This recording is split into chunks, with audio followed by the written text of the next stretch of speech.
Coming up, we'll take a stroll through Fort Lee's annual Arts and Music Festival. They were running for our youth, and this Fort Lee High School student was the first to cross the finish line. A state-of-the-art spray park is now open, just in time for summer. Hi, I'm Linda McHugh. Welcome to this month's edition of Fort Lee Today on Demand.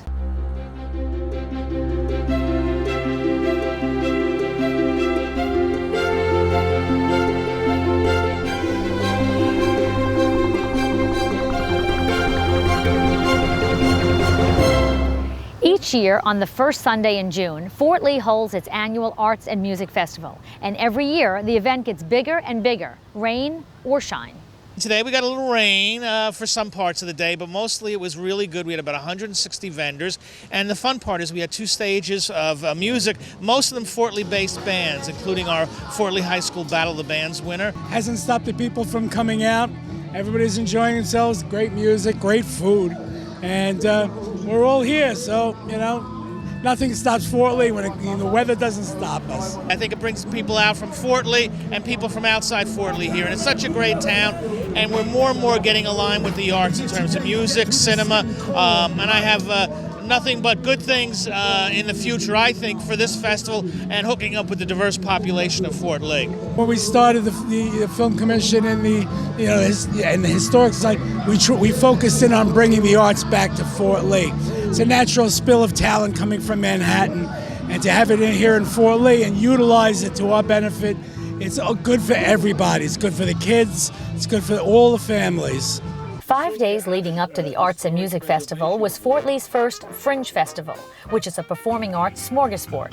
The Fringe Festival originated in Scotland in 1947. The idea is to do something simple, an hour, no longer, and do a pop-up music, art, theater event, things like that, a history event. We're in the Palisades section with a car show. We were in Coatesville yesterday celebrating a historic house, and we were at this new Hudson Lights Park for 2 days with music. So it was really successful, and I can't wait to do it next year again. A lot of fun. Fort Lee PBA Local 245 held its first Fast and Flat 5K run on June 11th to benefit the youth of the borough. Now, despite the high heat and humidity on race day, more than 500 runners and walkers came out to show their support. It was organized by the members of Fort Lee PBA Local 245. It was an idea that came forward from our sports team, who participates in 5K events throughout the county over the course of the year. So they brought the idea forward to the PBA, and we let them run with it, and they did a fantastic job. You won today's race, and I hear this is your first 5K. How did you do that? Ran it. It wasn't really that hard. I didn't have anybody to face with, so I went with one guy, but then he wasn't there anymore, so I just kept on going. We had over 500 participants. We raised over $30,000 for the youth within Fort Lee. We had an untimely passing of one of our patrolmen, William T. Birch, on September 4th, 1966. He has 3 beautiful daughters and over 20 grandchildren that he never met. So in their honor, in his honor, we're going to start a children's fund called the William T. Birch Fort Lee Children's Fund, and all the money is going to be dispersed throughout Fort Lee, throughout youth organizations within town that we could have the best impact on in his name. We're just so excited to be here. It's such a positive way to remember him and just celebrate his life, something that was sad and tragic, that we can kind of have it go forward as something good for everybody in the community. We didn't expect this many people, but it turned out to be a great event. When you raise it for the right reason, kids, you're going to get a good turnout. Thank you, Fort Lee, for everything you do. Thank you. Welcome to Fort Lee's first spray park, located here alongside the Recreation Center, where a wading pool once stood. Now, a splash pad like this has no standing water, which means it's actually safer than a pool, and it's environmentally friendly and handicap accessible.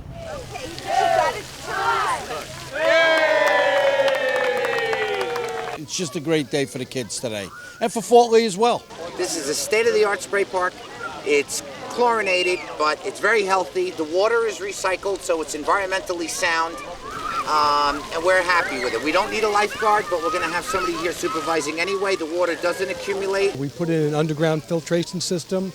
All these spray features are on timers, And the water gets circulated through the drains, chlorinated, so it's all clean water. And it cycles back and forth, and the kids seem to be having a great time. I thought it was really fun, and I would come back here again. Do you like the spray park? Yeah. Was it fun? What was your favorite part? The big bowl thing where you can go under the water. We do have 12 parks in Fort Lee. People don't know that, but they're all really great. From Constitution Park down here, it's really terrific here. It's not just about paving roads and building buildings. You got to remember who lives here, and there's a lot of kids that live here, and they're here all summer, and they deserve something like this. Hey, who's to say I'm not going to go in there when it's 90, 95? You can always walk through and get wet. That I want to see. So do I. We love the spray park!